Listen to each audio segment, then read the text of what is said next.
ஓம் ஸ்ரீ குருபியோ நமக. ஓம் ஸ்ரீ மகா பெரியவா சரணம். டிசம்பர் 23 திங்கட்கிழமை நாளைய தினம் மார்கழி மாதத்தில் வரக்கூடிய தேய்பிரை அஷ்டமி. ஒரு ஸ்பூன் கல்லுப்பு கூட ஜாதிக்காயை சேர்த்து இந்த இடத்துல நீங்கள் இப்படி வைக்கிறதால பணவரவை ஏற்படுத்திக்க முடியும். பலவிதமான தடைகளை நீக்க முடியும்.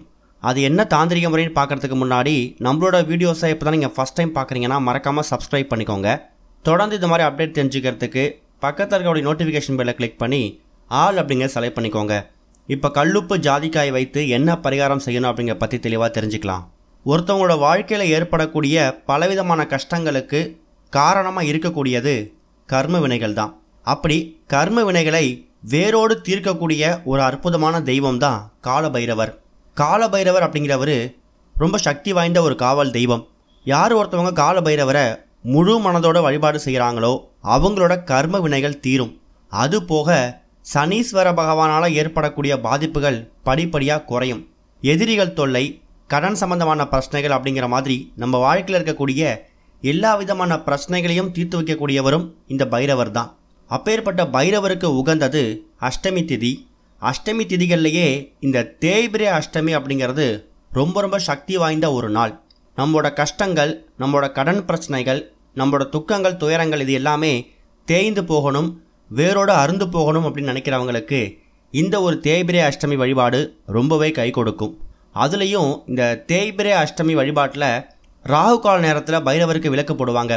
அது மிளகு தீபமாக இருக்கலாம், கல்லுப்பு தீபமாக இருக்கலாம், தேங்காய் தீபம்னு சொல்லி அவங்கவுங்க வழிபாட்டுக்கு ஏற்ற மாதிரி, அவங்கவுங்க வேண்டுதலுக்கு ஏற்ற மாதிரி தீபங்களை ஏற்றி வழிபாடு செய்கிறது வழக்கம்.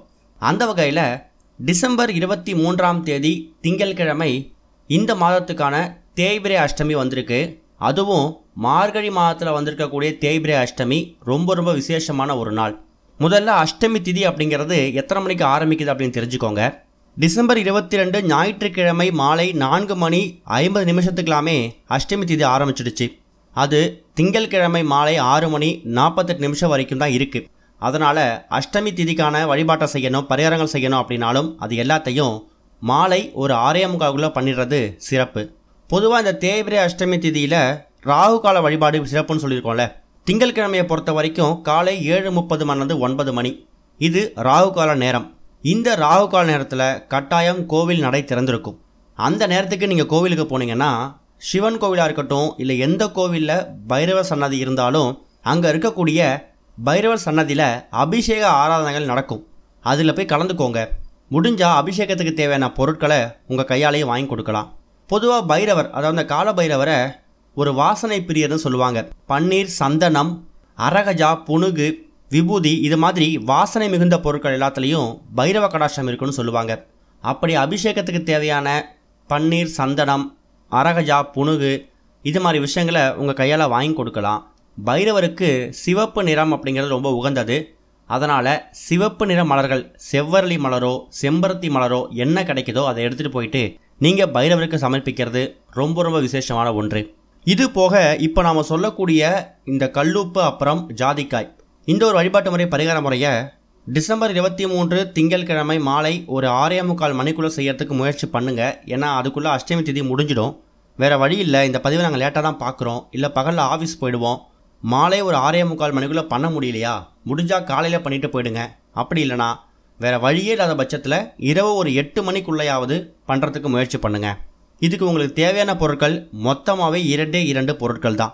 ஒரு பொருள் கல்லுப்பு. உங்கள் வீட்டில் ஏற்கனவே நீங்கள் வைத்திருக்கக்கூடிய கல்லுப்பையே பயன்படுத்திக்கலாம். புதுசாக வாங்கணுங்க அவர் கட்டாயம் கிடையாது. ஜாதிக்காய் அப்படிங்கிறது ரொம்ப மகத்துவம் வாய்ந்த ஒரு பொருள். மருத்துவம் மட்டும் இல்லை, மகத்துவம் இருக்கக்கூடிய ஒரு பொருள் தான் இந்த ஜாதிக்காய். ஜாதிக்காய்க்கூட மகிமை என்னன்னு கேட்டிங்கன்னா, பணவரவை தாறுமாறாக ஏற்படுத்தக்கூடிய ஒரு அற்புதமான பொருள் ஜாதிக்காய். வாசனை மிகுந்த இந்த ஒரு ஜாதிக்காய் பைரவர் வழிபாட்டுக்கு ரொம்ப உகந்தது. நம்ம முன்னாடியே சொன்னோம்ல, சந்தனம், பன்னீர், வாசனை திரவியங்கள் இதெல்லாம் வாங்கி கொடுக்கலான்னு. அதே மாதிரி பைரவர் சன்னதியில் ஒரே ஒரு ஜாதிக்காயை அவரோட பாதத்தில் வச்சு எடுத்துகிட்டு வந்து நீங்கள் வீட்டில் வைக்கிறதும் ரொம்ப விசேஷம். ஆனால் இந்த ஒரு பரிகாரத்துக்கு நாம் இதுமாரி பண்ண போகிறது கிடையாது. நீங்கள் பைரவராக கோவிலில் போய்ட்டு வழிபாடு செஞ்சாலும் செய்யாட்டியும் சரி, இந்த பரிகாரம் மாதிரி நீங்கள் வீட்டில் செய்யலாம். எல்லோரோட வீடுகள்லேயும் பைரவர் ஃபோட்டோ சிலை இருக்கும் அப்படிங்கிறது நிச்சயம் இல்லை. அதனால் சிவபெருமான் ஃபோட்டோ சிலைக்கு முன்னாடி ஒரே ஒரு தீபம் ஏற்றி வச்சுடுங்க.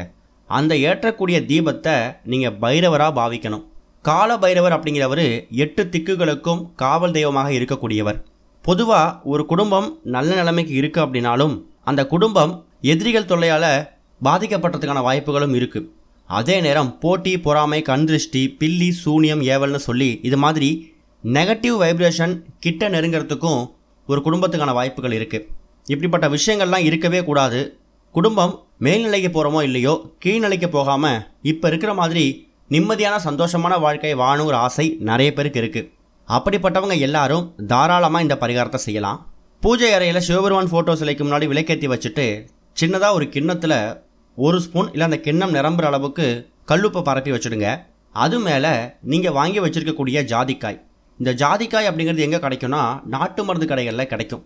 இப்போ நம்ம பதிவை பார்க்கக்கூடிய நிறைய பேர் இப்போ நீங்கள் நாட்டு மருந்து கடைகளில் இந்த ஜாதிக்காய் கிடைக்குன்னு சொல்கிறீங்க. ஆனால் பக்கத்தில் உடனே போய் வாங்கிட்டு வந்து இந்த பரிகாரத்தை செய்கிறதுக்கு எனக்கு நேரம் இல்லை, என்ன செய்யலாம்? கவலைப்படவே தேவையில்லை. தேய்பிரை அஷ்டமி அப்படிங்கிறது மாதம் மாதம் வரக்கூடிய ஒரு நாள். இந்த அஷ்டமி நீங்கள் இதை செய்யாமல் தவற விட்டுட்டிங்கன்னா கட்டாயம் தை மாதம் வரக்கூடிய தேய்பிரை அஷ்டமிலையும் நீங்கள் செய்யலாம். தேய்பிரை அஷ்டமியில் செய்யணும் அப்படிங்கிறது தான் இதில் கணக்கு. அதில் மாலை 6:45 மணிக்குள்ளே செய்ய முடியாதவங்களுக்கு மட்டும் இரவு 8 மணிக்குள்ளே பண்ணிக்கலாம். அந்த கல்லுப்பு மேலே ஒரே ஒரு ஜாதிக்காயை எடுத்து பத்திரமா வச்சுட்டு ஓம் காலபைரவாய நமக, ஓம் காலபைரவாய நமகன்னு 8 முறை சொல்லணும். ஏன் 8 முறை சொல்கிறோன்னா பைரவருக்கு உகந்த எண் 8. அது போக நாளைக்கு மார்கழி 8ஆம் தேதி 8 திக்குகளுக்கும் காவல் தெய்வமாக இருக்கக்கூடியவர் காலபைரவர். இப்படி 8ன்னு சொல்லக்கூடிய எண்ணுக்கும் காலபைரவருக்கும் ஒரு சம்பந்தம் இருக்கிறதால நீங்கள் தயார் செஞ்சு வச்சுருக்கக்கூடிய அந்த உப்பு மேலே இந்த ஜாதிக்காயை வைத்துட்டு 8 முறை காலபைரவாய நமகன்னு சொல்லி மனசார வேண்டிக்கோங்க. இந்த ஒரு அமைப்பு உங்கள் வீட்டோட பூஜை அறையிலேயே பத்திரமா சிவபெருமான் ஃபோட்டோஸில் இருந்துச்சுன்னா அதுக்கு பக்கத்துலேயே இருக்கலாம். நீங்கள் கிண்ணத்தில் தான் வைக்கணும் கட்டாயம் கிடையாது. இப்போ நீங்கள் வீடியோவில் பார்க்குற மாதிரி சின்னதாக ஒரு அகல் விளக்கில் கூட வச்சுக்கலாம். வைத்திருக்கக்கூடிய இந்த அமைப்பு இருக்குல்ல, இந்த அமைப்பு அவ்வளவு சீக்கிரம் கெட்டு போகாது. ஏன்னா கல்லுப்பு அப்படிங்கிறதும் ரொம்ப நாட்கள் இருக்கக்கூடிய ஒரு பொருள் தான். ஜாதிக்காய் அப்படிங்கிறது வீணாக போகிறது கிடையாது. ஒருவேளை என்றைக்காவது ஒரு நாள் அதில் இருக்கக்கூடிய கல்லுப்பு மட்டும் கொஞ்சம் ஈரமாயிடுச்சு, கொஞ்சம் வீணாக போகிற மாதிரி தெரிஞ்சதுனா மட்டும் மறுபடியும் ஏதாவது ஒரு அஷ்டமி திதி அன்னைக்கு பழைய உப்பை எடுத்து நீங்கள் தூக்கி அப்புறப்படுத்திட்டு புதுசாக கல்லுப்பையும் ஏற்கனவே பயன்படுத்திருக்கக்கூடிய ஜாதிக்காய் இருக்குல்ல, அதுவும் நல்லா இருக்கா பாருங்கள். இல்லைனா புது ஜாதிக்காயை மாற்றி எங்கே எடுத்தீங்களோ பூஜை அறையிலேருந்து அதே இடத்துல வச்சுடுங்க. வெள்ளி மற்றும் செவ்வாயில் நீங்கள் ஸ்பெஷலாக அந்த ஒரு அமைப்புக்குன்னு தீபதூபம் காமிக்கணும். முறையாக நீங்கள் இதை பராமரிச்சுட்டு வரும்போது உங்கள் வீட்டுக்குள்ளே இருக்கக்கூடிய கெட்ட சக்திகள்லாம் விரட்டி அடிக்கப்பட்டு நல்ல சக்திகள் ஊடுருவும். அது மூலயமா செல்வ வளம் தானாக சேரும். போட்டி, பொறாமை, எதிரிகள் தொல்லை அப்படிங்கிறது இருக்கவே இருக்காது. அது போக நாளைக்கு தினம் அஷ்டமி அப்படிங்கிறதால நாய்க்கு உங்கள் கையில் உணவளிக்கணும். ஏன்னா நாய் அப்படிங்கிறது கால பைரவரோட வாகனம். யார் ஒருத்தவங்க அவங்க வாழ்க்கையில் எல்லா நாட்களும் நாய்க்கு உணவளிக்கிறாங்களோ அவங்களுக்கு எதிரிகள் தொல்லையே இருக்க மாட்டாங்களாம்.